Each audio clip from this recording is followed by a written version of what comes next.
क्या शिष्य के ऊपर कोई ऋण होता भी है या नहीं, या मनुष्य के ऊपर कोई ऋण होता भी है या नहीं, और अगर होता है तो कैसे चुकाया जा सकता है। अगर हम शिष्य हैं तो किस तरीके से हम विवेकानंद बन सकते हैं। और फिर उसने एक शब्द काम में लिया है पाद पद्म। इसकी पृष्ठभूमि समझने के लिए तुम्हें विवेकानंद और पाद पद्म दोनों को समझना पड़ेगा। पाद पद्म शंकराचार्य के एक प्रमुख शिष्य थे और अत्यंत महत्वाकांक्षी शिष्य था।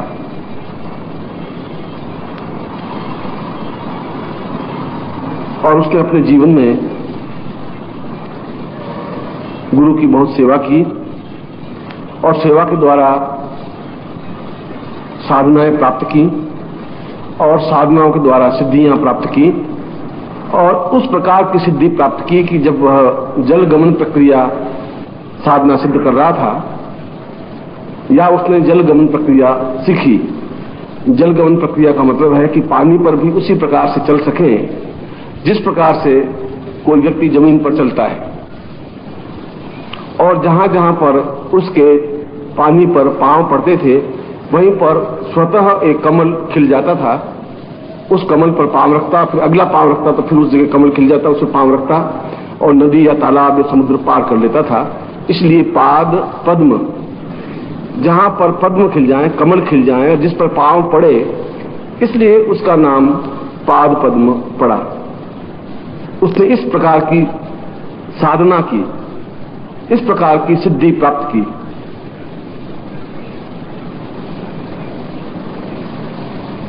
और यह सिद्धि प्राप्त तभी हो सकती है जब उसे अपने जीवन में कोई ऐसा गुरु मिले जो उसे सही ढंग से मार्गदर्शन दे सके। और सही ढंग से मार्गदर्शन देने के दोनों के कर्तव्य अलग अलग हैं। गुरु का कर्तव्य है कि बराबर शिष्य पर प्रहार करे, एकमात्र प्रहार करे, इसके अलावा दूसरा उसके पास में कोई विकल्प नहीं हो। और शिष्य के पास एकमात्र विकल्प है कि वह उस प्रहार को सहन करे। अगर उसमें सहन करने की क्षमता नहीं है तो शिष्य नहीं बन सकता, और उसमें प्रहार करने की क्षमता नहीं है तो गुरु नहीं बन सकता। क्योंकि अगर सोने पर प्रहार नहीं किया जाए तो सोने के आभूषण नहीं बन सकते और सोने से देवताओं का मुकुट नहीं बन सकता। चाहे वह सोना कितनी कीमती धातु हो, मगर उसे आग में तपाकर, आग में जलाकर, लोहे के द्वारा, हथौड़े के द्वारा कूटकर, पीसकर और उस छोटे से छेद में से उसको खींचकर, प्रहार कर, उसको गांठ देकर, मरोड़कर, मोड़कर एक मुकुट बनाया जाता है। इतनी वेदना झेलने के बाद उसमें वह पात्रता आ पाती है कि देवता ही नहीं, देवता के सिर पर स्थापित होने की सिद्धि प्राप्त कर लेता है। इसलिए कि गुरु ने उस पर प्रहार किया, सुनार ने उस पर प्रहार किया, और वह मुकुट इसलिए बना कि उसमें प्रहार सहन करने की क्षमता आई। मगर ये दोनों ही स्थितियां बदल गई। गुरु रहे ही नहीं, क्योंकि गुरु खुद भिक्षुक और दरिद्री बन गए। उनमें ज्ञान था नहीं। व्यक्ति के पास या तो ज्ञान की गरिमा होती है जिसकी वजह से उसके वाणी में एक सरस्वती का निवास होता है। वह बोलता है तो एक इफेक्ट होता है, एक प्रभाव होता है, एक चित्त पर एक चिन्ह बनता है, एक एहसास होता है कि कोई बोल रहा है, सीधा हृदय में उतरता है। यह उसके ज्ञान की गरिमा की वजह से होता है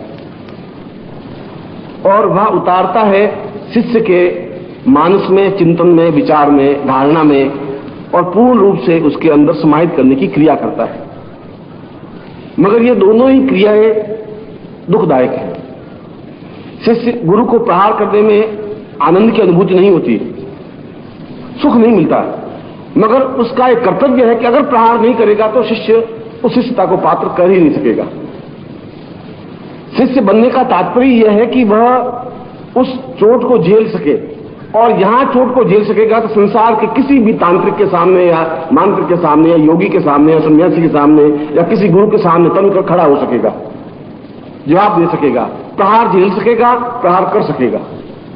कायर और बुज़दिल न प्रहार कर सकते हैं न प्रहार झेल सकते हैं, और शिष्य के लिए कायर और बुज़दिल सबसे बड़ी गाली होती है।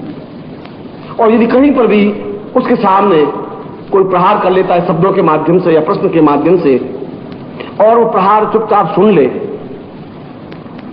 या दूसरे शब्दों में कि अगर गुरु की निंदा हो रही हो और वो सुन ले, उससे बड़ा पापी संसार में कोई है ही नहीं।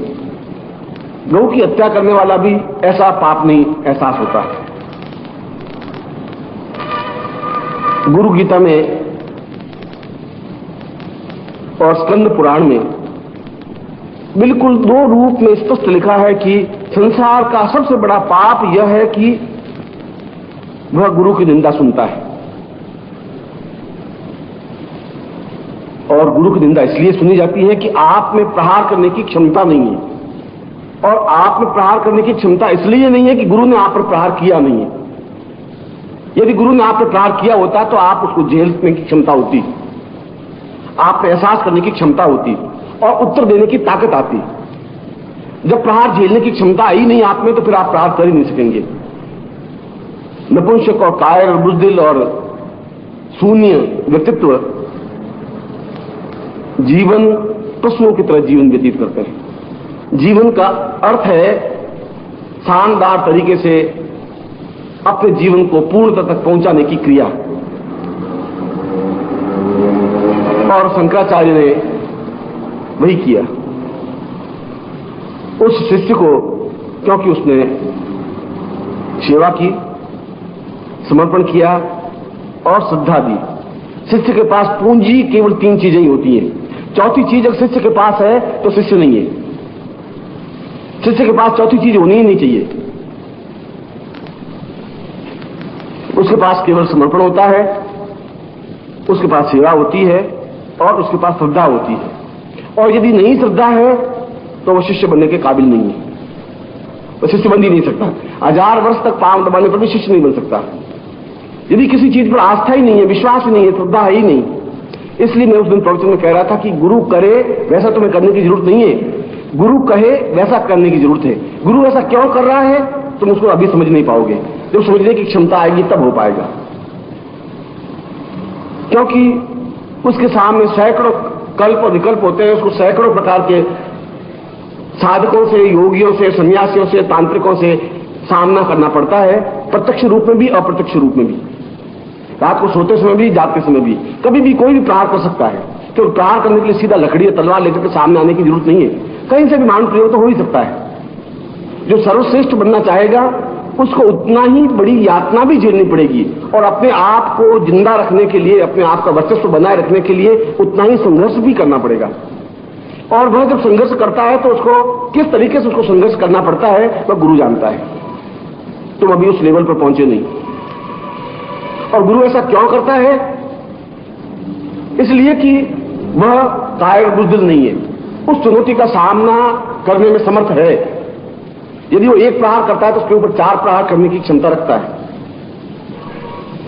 मगर वो स्टेज तुम्हारी तब आती है जब तुम उस लेवल तक पहुंचते हो या गुरु तुम्हें पहुंचाता है। आज तुम उनके क्रियाकलापों को नहीं समझ पाओगे, उनके चिंतन को नहीं समझ पाओगे, क्योंकि अभी तुम में और उसमें उतना ही अंतर है जितना एक छोटे से पौधे में और पेड़ में होता है। पेड़ तूफान और आंधी को भी झेल करके खड़ा हो सकता है, गिरता नहीं है। और पौधा छोटी सी हवा तेज आने पर गिर जाता है, थोड़ी सी धूप पड़ने पर मुरझा जाता है।